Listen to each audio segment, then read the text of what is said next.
Hello everyone, I am Dr. Abdul Malik from the Department of Electrical Engineering, Bahawalpur Zikri University, Multan. Welcome back to the series of lectures about combinational logic of digital logic and design. In this part, we will be discussing the design procedure of combinational circuits.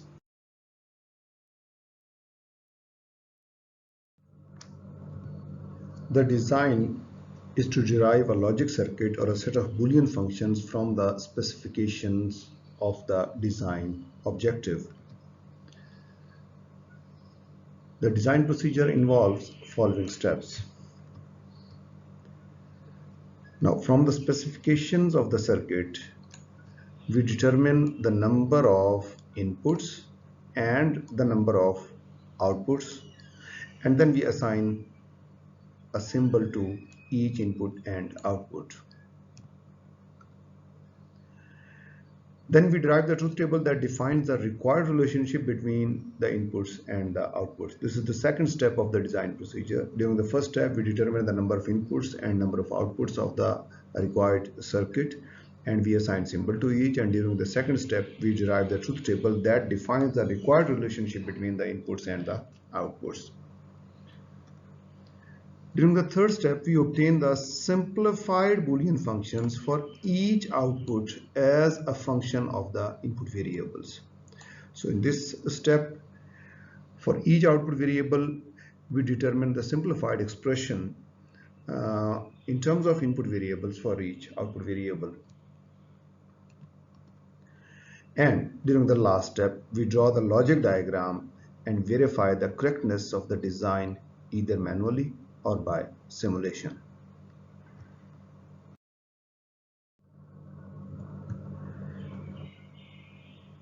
The truth table gives the exact definition of a combinational circuit. It provides an exact relationship between the input variables and the output variables of the required circuit. The output binary function listed in the truth table are simplified by any available method. For example, we can use algebraic manipulation to obtain the simplified Boolean function, or we can use the K-map method, or we can use any other computer-based simplification program for the purpose. Practical design of a combinational circuit must consider some other constraints as well. For example, the number of gates, number of inputs to a gate, propagation time of the signal through the gates, number of interconnections, limitations of the deriving capability of each gate, etc. It means normally, after following some basic procedures to design a circuit, all these factors are also considered while having a required design. Since each constraint that we have mentioned in the previous slide is dictated by a particular application, so it is very difficult to make a general statement about what constitutes an acceptable implementation of a circuit. In most cases, the simplification begins by satisfying an elementary objective, such as producing the simplified Boolean functions in a standard form, and then the simplification proceeds with further steps to meet other performance criteria. We will be elaborating the design procedure of combinational circuits by an example, and we will be illustrating the design procedure by an example in which we will design a circuit that accepts the BCD code of a decimal digit as its input and converts that code into its equivalent access3 code. Now we know that the BCD code is a 4-bit code for decimal digits, and also we know that the access3 code of decimal digits is also a 4-bit code. It means as far as the number of inputs and the number of outputs of the circuit to be designed will be concerned, we will have a 4-bit BCD code as input, and we will have a 4-bit access3 code on the output side. It means if we take the first step of the design procedure, that is to identify the number of inputs and the number of outputs and assign letter symbols to them, we can very easily say that we will have a 4-bit BCD code on the input side and a 4-bit access3 code on the output side. Now we have assigned letter symbols to the BCD code and to the access3 code. We have assigned A, B, C, and D as symbols to the input BCD code, and we have assigned W, X, Y, and Z as symbols to the access3 output code. Now, the next step, we have to write down the truth table. Now we can very easily see that since there are 4 input variables, these input variables can have 16 possible combinations starting from 0, 0, 0, 0 up to 1, 1, 1, 1.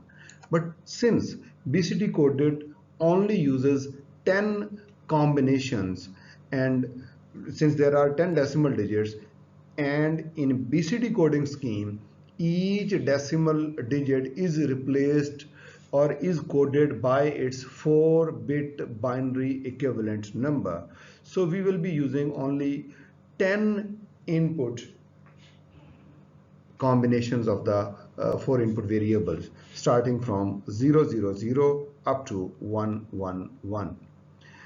On the output side, obviously we know that the access3 code of the 0 decimal digit is 0, 0, 1, 1, and the access3 code of decimal digit 1 is 0, 1, 0, 0, and the access3 code, for example, the decimal digit 9 is 1, 1, 0, 0. So this is the table that actually relates the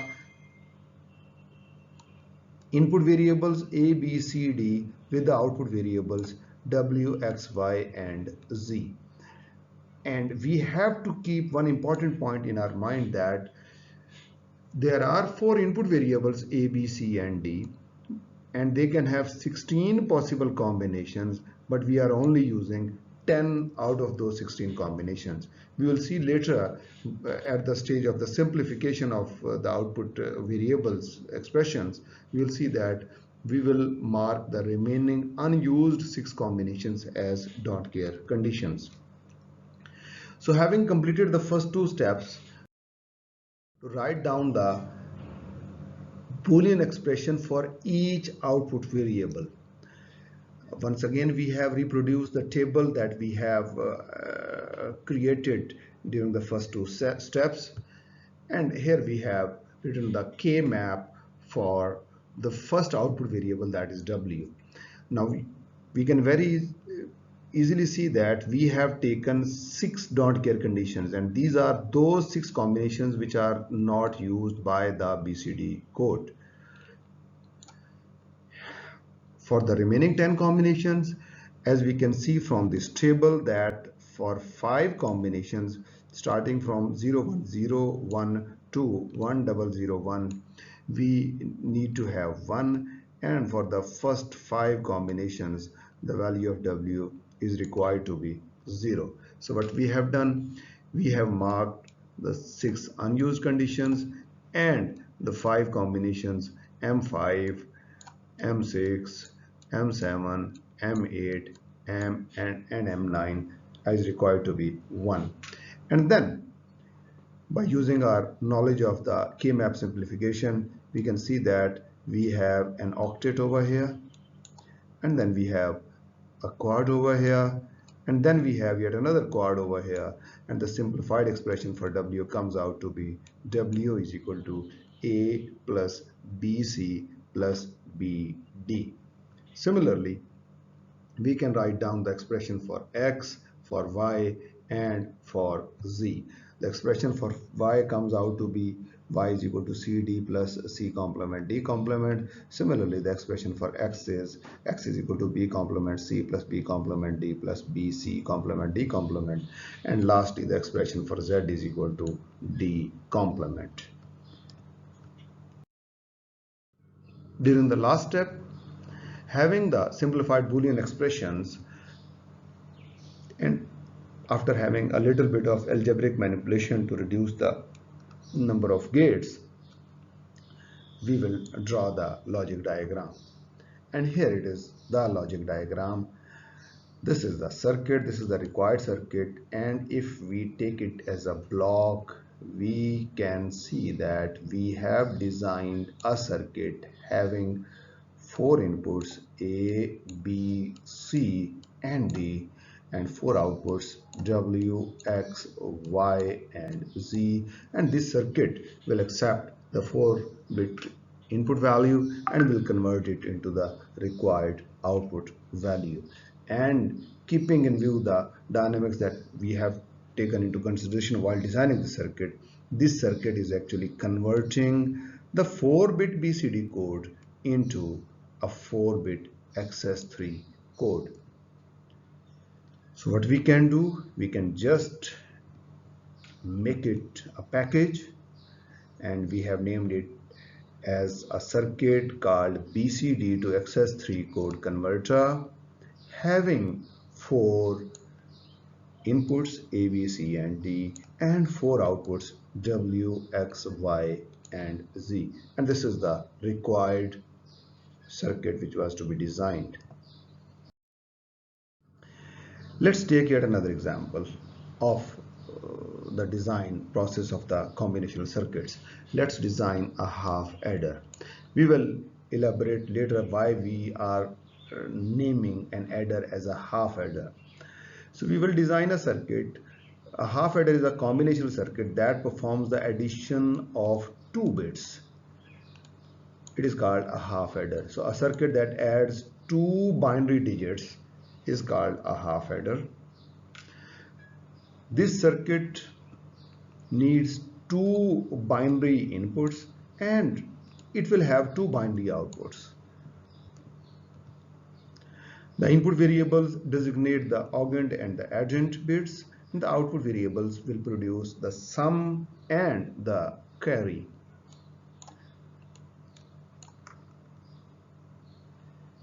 Now here we have the truth table. Let's suppose we have two variables x and y, and we know that these two variables can have a maximum of 2 raised to the power 2, 4 possible combinations. We have taken all the possible combinations x and y both to be 0, 0, 1, 1, 0, and 1, 1. Now we want to design a circuit that will take these two bits as inputs and will add them. The sum of x and y when both are equal to 0 will be equal to 0, and there will be obviously no carry.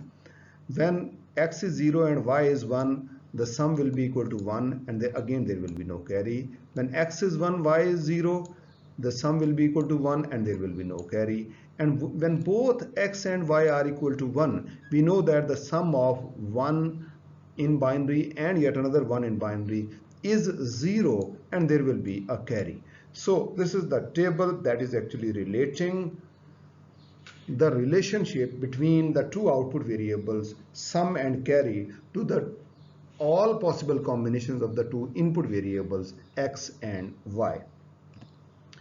Now during the next step we will write down, having the table with us, during the next step what we will do, we will write down the expression for the sum and the expression for the carry, and we can very easily see that the sum expression will be equal to s is equal to x complement y plus xy complement, and the expression for the carry output variable will be equal to x and y. Having these expressions, we can draw the circuit in sum of product or in SOP form, or we can have yet another circuit in which we can use the exclusive OR and the AND gate. Both these two circuits are performing the same operation. They are accepting 2-bit binary information X and Y, and they are providing their binary sum, and if there is a carry, the carry bit will be providing that particular information. So next, what we can do, again, we can put this circuit in the form of a package. Now the circuit that contains in itself as an exclusive OR gate and an AND gate, we are putting two inputs X and Y, and another two outputs sum and carry. So this is the circuit that we will be using as a block in the next slides. So in this block circuit is having two inputs X and Y and two outputs sum and carry, and we will name it as HA or half adder. Next, let's design a full adder. A full adder is a circuit that adds three binary digits. The arithmetic sum of input bits, three input bits, X and Y, two significant bits, Z, the carry bit from the previous lower significant bit. We will explain it a bit later. And we will have two outputs, again the sum of the three binary digits and a possible carry. So let's talk about the table. So we can see that we have three input lines or three input variables X, Y and Z, and they're all possible combinations starting from 0, 0, 0 up to 1, 1, 1, and two output variables sum and carry. Now, while writing down the expressions or the column for the sum and carry, we can see that we have taken the binary sum of all the three bits. For example, when X is 1, Y is 0 and Z is 0, the sum bit is equal to 0 and the carry bit is equal to 0. When X is 1, Y is 0 and Z is 1, the sum bit is equal to 0 and the carry bit is equal to 1. When all the three bits are equal to 1, the sum bit as well as the carry bit both are equal to 1. So this table provides us the relationship between the three input variables X, Y and Z and the two output variables sum and carry. Having the truth table, next we will write down the simplified expression of the two output variables sum and carry. First of all, we have taken a three variable map and we have tried to write down the expression for sum. We have taken all the four min terms for which the sum is required to be 1, and we can very easily see that we are not finding any pair or a quad, and thus we have to write all the four min terms for sum. In case of carry, we have taken the 4 points where carry is required to be 1, that is M3, M5, M6 and M7, and we have marked them, and then we have taken the required pairing to write down the expression for the carry, and the carry comes out to be C is equal to XY plus XZ plus YZ.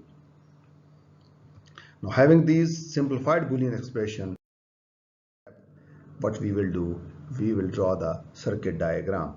For that particular purpose, we have a little bit manipulation of the sum as well as the carry.